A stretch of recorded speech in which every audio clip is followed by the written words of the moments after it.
مشکاشی حدیث نمبر 5084 میں آتا ہے کہ سیدنا ابو موسیٰ اشعری رضی اللہ تعالیٰ عنہ فرماتے ہیں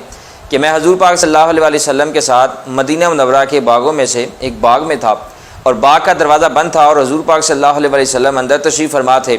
اور حضرت سیدنا ابو موسیٰ اشعری رضی اللہ تعالیٰ عنہ دربان بن کے باغ کے دروازے پر تشریف فرما تھے۔ فرماتے اتنے میں دروازے پر دستک ہوئی کہ دروازہ کھولیں، تو حضور پاک صلی اللہ علیہ وسلم نے سیدنا ابو موسیٰ اشعری رضی اللہ عنہ کو یہ نہیں فرمایا کہ ابو موسیٰ اشعری رضی اللہ عنہ دروازہ کھولو اور دیکھو دروازے پر کون ہے، بلکہ حضور پاک صلی اللہ علیہ وسلم نے وہیں سے فرما دیا افتح لہ وبشرہ بالجنہ، اس کے لیے دروازہ کھول دو اور اسے خوشخبری سنا دو کہ وہ جنتی ہے۔ اور سیدنا ابو موسیٰ اشعری رضی اللہ عنہ فرماتے ہیں جب میں نے دروازہ کھولا تو دیکھا تو وہ امیر المومنین سیدنا ابو بکر صدیق رضی اللہ تعالیٰ عنہ تھے۔ یہ حضور پاک صلی اللہ علیہ وسلم نے غیبی خبر عطا فرمائی، اور یہ دیکھیں کہ حضور پاک صلی اللہ علیہ وسلم کی نظر پاک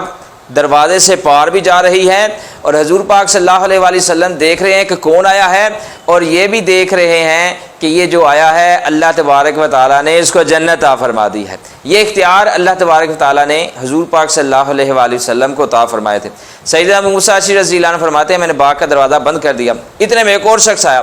اس نے کہا دروازہ کھولیں، تو حضور پاک صلی اللہ علیہ وسلم نے فرمایا افتح لہ وبشرہ بالجنہ،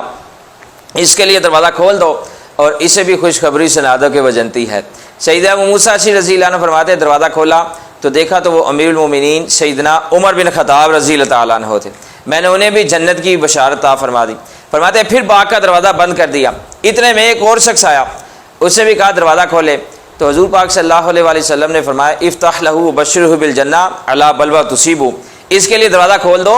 اور اسے خوشخبری سنا دو کہ وہ جنتی ہے، اور ساتھ یہ بھی بتا دو کہ دنیا میں اس پر ایک مصیبت آئے گی۔ تو سیدنا ابو موسیٰ اشعری رضی اللہ عنہ فرماتے ہیں دروازہ کھولا تو دیکھا تو وہ سیدنا عثمان غنی رضی اللہ تعالیٰ عنہ تھے۔